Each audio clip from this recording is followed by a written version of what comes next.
Hello, everybody. My name's Joel Filderman, and welcome to the Dog Trainers Connection. I'm not a dog trainer, but these other people you see here are, and we get together, we discuss a topic, come up with some thoughts, some ideas, and sometimes some solutions. They have a lot of experience in the dog training world, and using that experience, we have hopefully an interesting discussion. So what was really on my mind today was something that's very much in the news these days, which is about the man who created the Labradoodle. Basically says it was the biggest mistake he ever did. It was only created for one person, and it was supposed to be only because that person was really allergic to dogs, if I recall correctly. And because of that, and because of everything that has happened off of that, and all the creations of other poodles and etc., he thinks it's been a horrible thing. And Steve, I know that you wanted to talk about that a little bit, so I'm going to start with you today. So, all right. My understanding was that he was presented with a woman who was blind, whose husband had allergies. Right. So he made the cross to try to minimize the dander on the dog. So, you know, this is where the Poodle lab thing took a breed that typically is great at guide work. It was supposed to be a guide dog, correct, if I remember right? Yeah. So he took a lab, which is a very popular guide dog, and he crossed it with a poodle, which is known to be more hypoallergenic than many. And he was successful with that. And his claim, at least in the article I read last week, was that, you know, that was what it was all about. I'm going to help these folks out. I'm going to create this dog. And he's extremely disappointed that everything's some sort of poodle mix now. Cockapoos, you know, we can just go down the road. Bernedoodle, sheepadoodle. I mean, everything's a doodle now. And he claims that they're all crazy. That they're genetically not right, basically. That's what he says. Was? Yeah. But personally, I actually know a Labradoodle breeder that got her foundation dogs like 20 years ago or 25 years ago from Australia. And the interesting thing to me was that she had to sign a contract that said that every puppy she produced, based on the brood that she bought from there, had to be pre-sterilized before it was sold. So, meaning that it couldn't breed. Right. Okay. Now, was that I always had the thought, well, the reason they did that was to try to minimize other people making money on his sort of, let's call it invention. His invention, sure. But maybe he's actually did it because he really didn't want to see any more doodles. Well, isn't that basically what he's saying, is that it was only supposed to be the one dog, but it's become one of the more popular breeds that's out there. It's insane. I mean, they're just, they're everywhere. They're everywhere.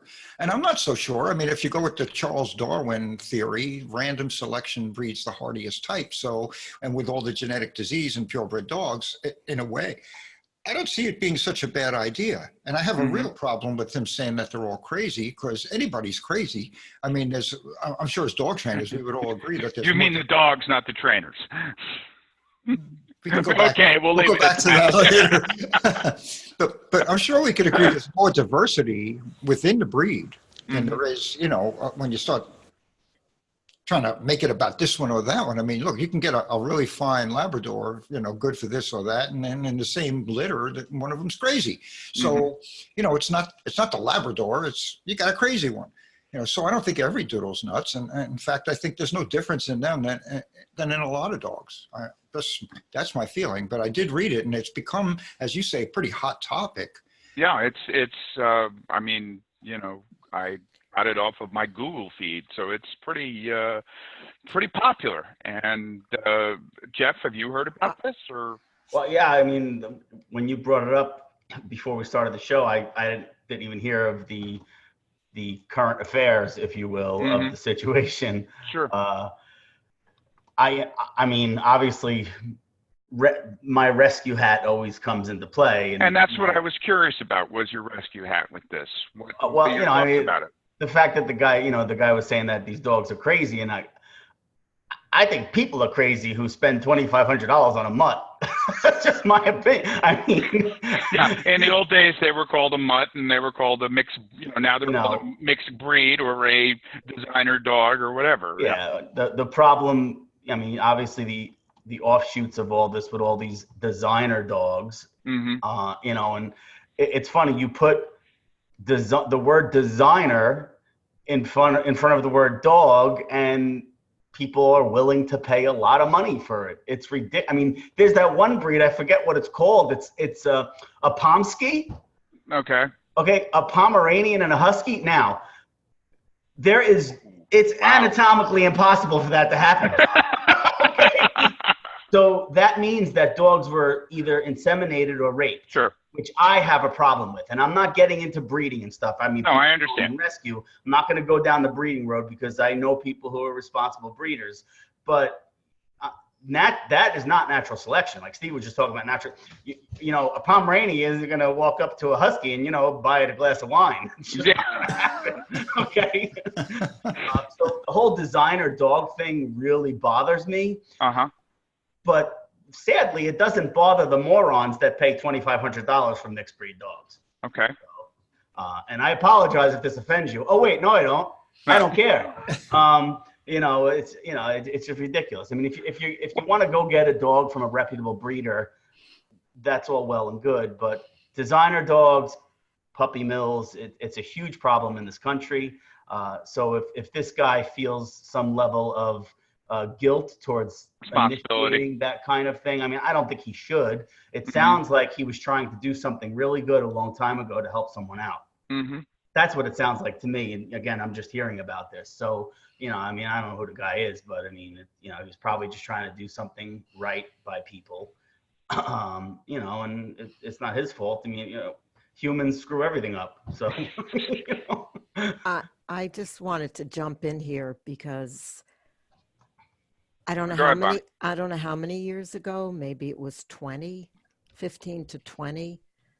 I thought that people were sending away to Australia for Labradoodles, just that cross, the Labradoodle.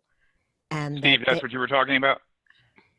And they were paying thousands of dollars. I had a client on Central Park West in Manhattan who had one as from a puppy shipped from Australia. And that particular dog was not very nice to the daughter, growling. She couldn't cross a threshold, a room to get into a bedroom. She wanted a dog she could cuddle. And it was sad because that really was not the right dog for them. And the dog trained up well. It could do obedience and recalls and all of that, but it did not like the daughter.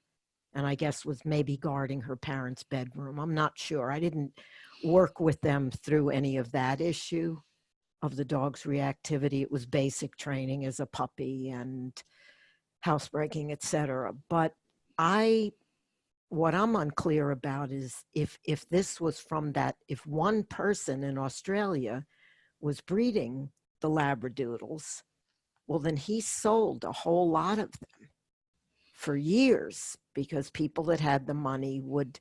So I'm not sure. And maybe on down the line, other people didn't do right with the breeding and got, as he said, crazy dogs. But this particular dog, and it was a long time ago, really, wasn't a nice family dog. And so I'm not sure. I don't know the details of were there other Labradoodle breeders in Australia that just kind of ripped his idea off and started doing it. Whether all these dogs initially were from him. But it sounds to me like he might be a little too late in saying they're crazy. You know what I mean? After maybe making a lot of money. I don't know. And I'm just throwing that out there because that surprised me when I heard him say that. I haven't had that experience with working with them, to be honest with you. I mean, not so much down here, but more so when I was still up in Jersey.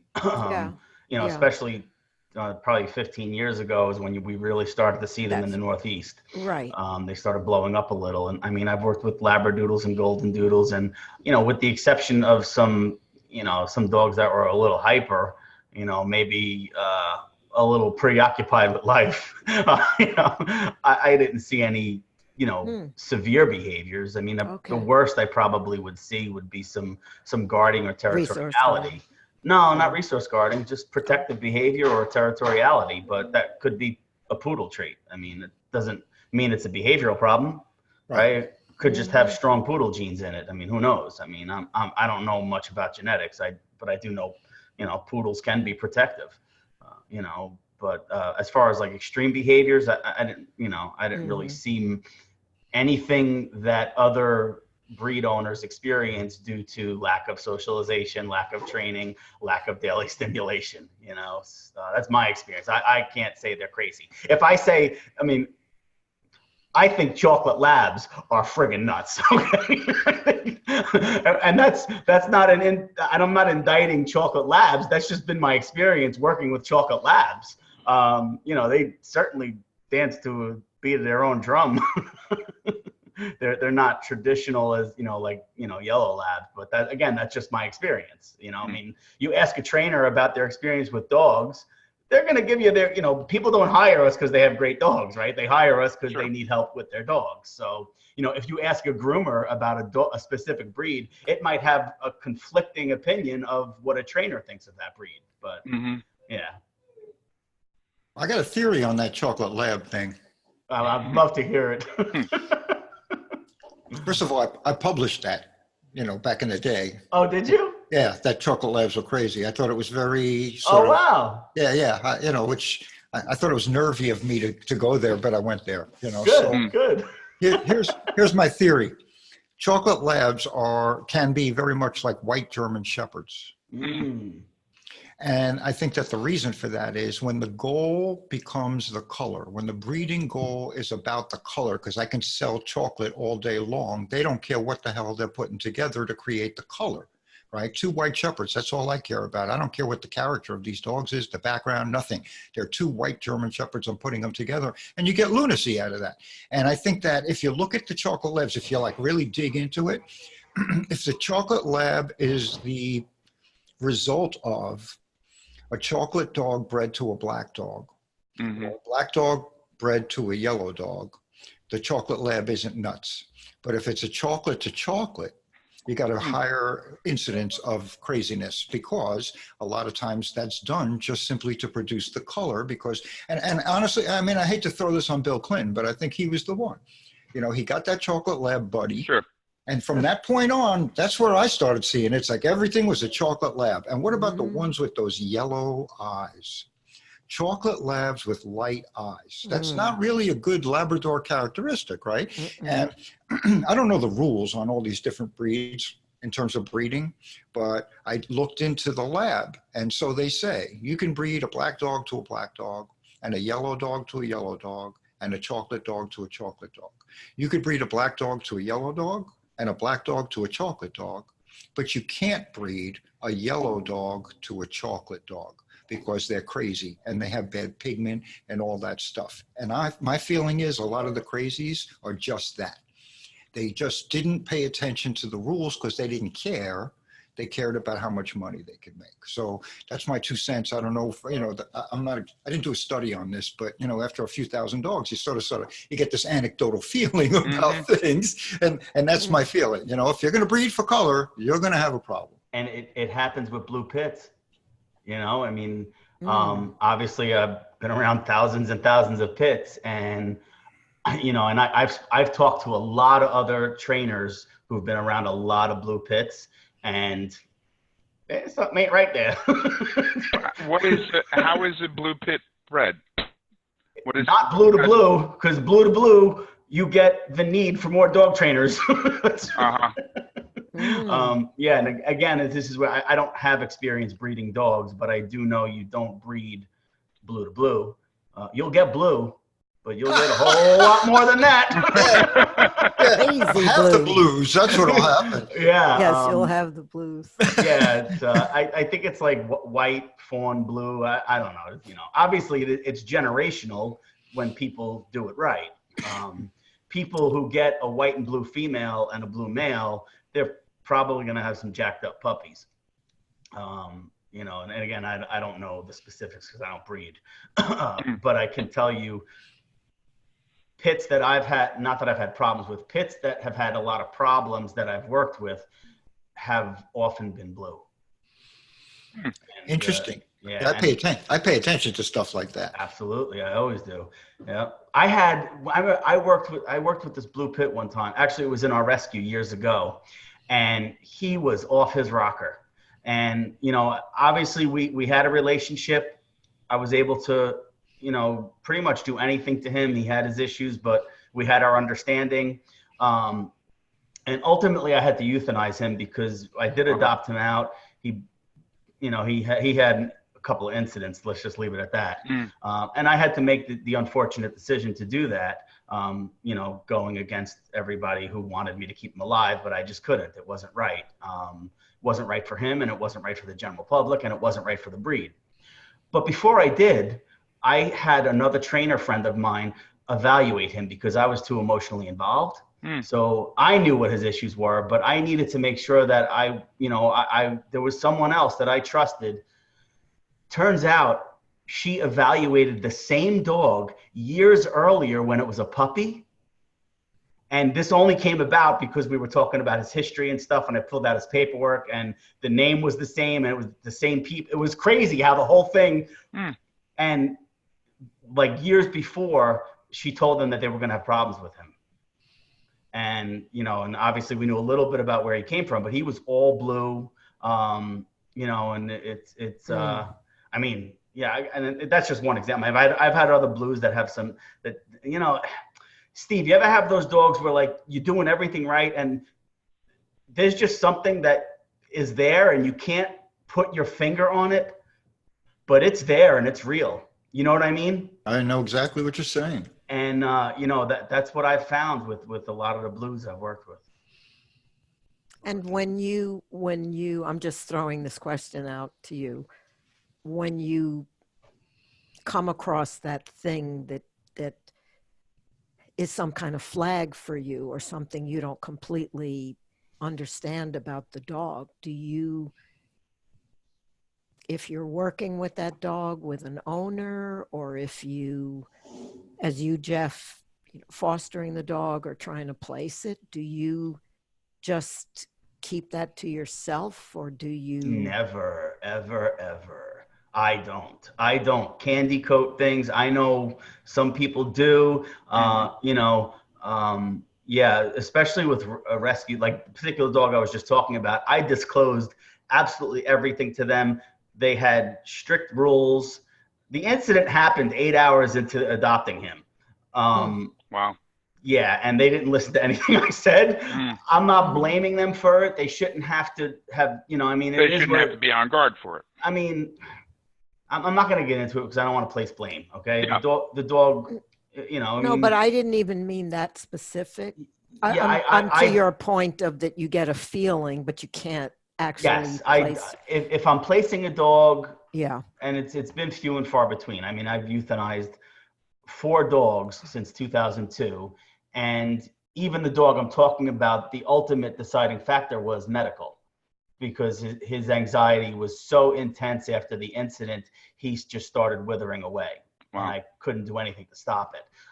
So it was only 4 dogs. It's not like I euthanize animals. I mean, we're talking 4 dogs that I've come across, and 2 of them were extreme health cases that we kind of took in as hospice cases. So it's not like I literally put them out of their misery. But yeah, I mean, I would disclose everything if it was a dog I was placing. If it's a dog I'm working with from a training standpoint, you know, I obviously the family probably knows more information than I do. I just try to help them make sure, if they're going to keep the dog, that we set up an environment that is safe and something they can manage. And, you know, with very, very rare exception, there's been times when I just say, this dog ain't for you. Not for you. Right. You know, it's rare that that happens because especially if it's a loving home, I always never want to take a dog out of a loving home, provided they're willing and able to create an environment that's safe for everyone. But and like that elusive thing, or what you agreed with what Jeff said, that thing that you can't quite put your finger on, but you know something's off with the dog. How do you handle that? If it's a family, do you say something to them, or?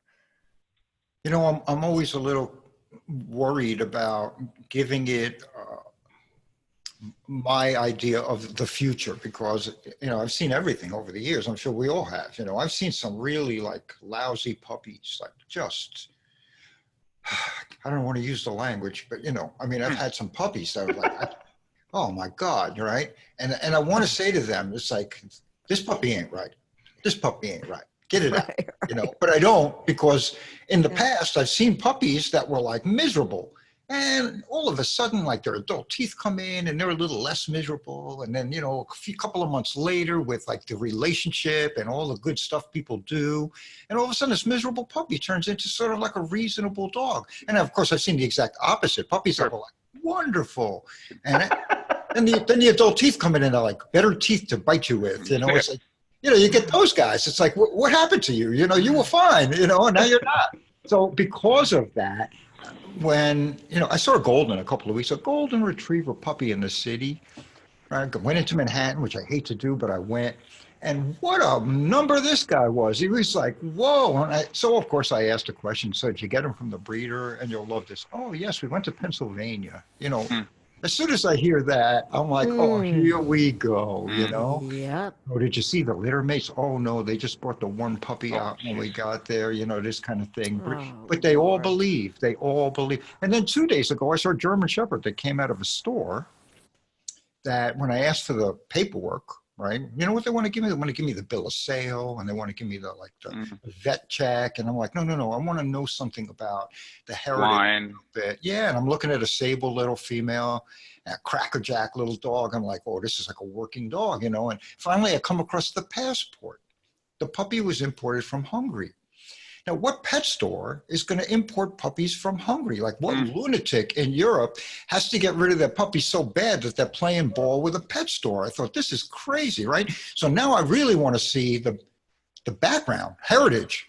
Well, as I dig on the papers, it's like in the register column, you know, it's like non-registerable. And I'm like, wait a minute, you know, this isn't the AKC little check the box, you know, that you can't breed, the full registration. Right. It's not that. This is like, there's nothing.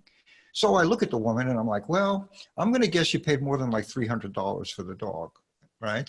Out of a pet store, I'm sure she paid a couple of $1,000. Like, you need to go back. You need to ask them where the heritage is of the puppy, all right? Maybe that doesn't mean a lot to you, but in the future, you know, it might be telling to know if this dog's parents were like military dogs in Czechoslovakia, something like that. Because, you know, genetics counts, which is, you know, it just kicks right back to the doodle thing, right? Because what about the cockapoos? What about those cockapoos? You can have a normal poodle, maybe, and you breed it to a cocker spaniel, those lunatics, you know. I mean, they are getting a little better now, but there was a big span of time between like the 60s and, you know, the 2000s where these things were biting machines. Their eyeballs are real big. They're afraid of everything. They were nuts. Oh my God. And you breed this to a poodle and what? To hope what? That it doesn't shed? It's still going to bite, you know. I mean, unbelievable. So it's the same if you're doing doodles, you know, what poodle? You know, I mean, I've got my own anecdotal, you know, so I find standard poodles like this. If you go to touch them on the head, they go like this. And they get their head out of the way. They don't let you touch them on the top of the head. They just avoid, and it's a slow move. They don't blast back. They're just like, this head back thing, like, get your hands off me. You know what I mean? This kind of thing, right? I'm royalty, you know. This kind of thing. I'm like, you might be called a royal standard poodle, but there's nothing royal about you, babe. Yeah. And they're difficult. They're like stubborn and they independent. Now if you breed Yep. that to a lab, what do you expect you're going to get? I mean, are you going to really polish it up a little bit? Maybe. What lab did you breed it to? Did you breed it to one of those field labs that sit in the boat at 4:30 in the morning at rest going, is that the lab you bred this poodle to? And then what do you expect these puppies to be like? Right? Wow. So genetics is hard enough when you have one breed and you're concentrating on producing a certain type within your breed, a guide dog of a lab, a field dog from a lab. There are bloodlines that help you to do this. Not that everybody comes out exactly as you wish, but it's sort of, there's some science to that, right? But then you start like, it's about the damn money. It's always about the money. I can sell this hand over fist, so I'm going to just do it. So, and then I'm going to charge you an awful lot of money because I did this. I mean, it is crazy. I don't think the dogs are nuts. It's like Jeff says, these people are crazy. I mean, they want to make money. And we don't sell cars. This is animals. It's not right. It's never been right.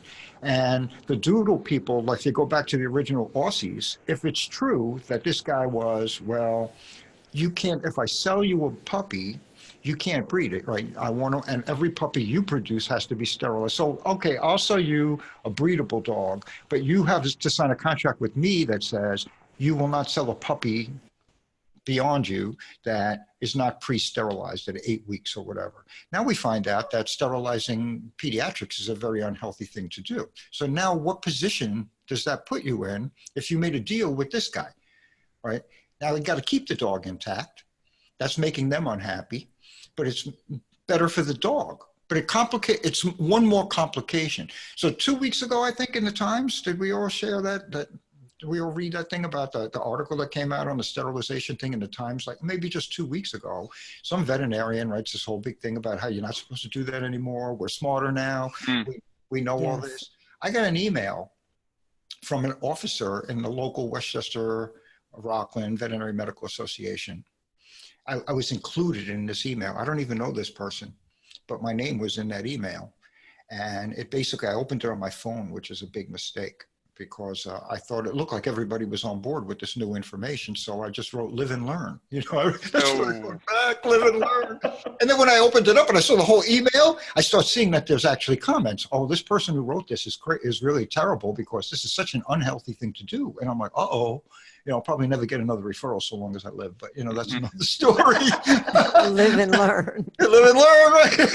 And live and learn seems like a good place to stop this, because I think we could continue talking about this for at least another few hours. I think what you said towards the end there, Steve, is that it's difficult with one breed, but when you add other breeds to the mix, it makes it as you said, it's crazy, and as you always say, it's complicated. So, I'd like to thank you all for being here. I'd like to thank you all for watching, and we'll see you next time.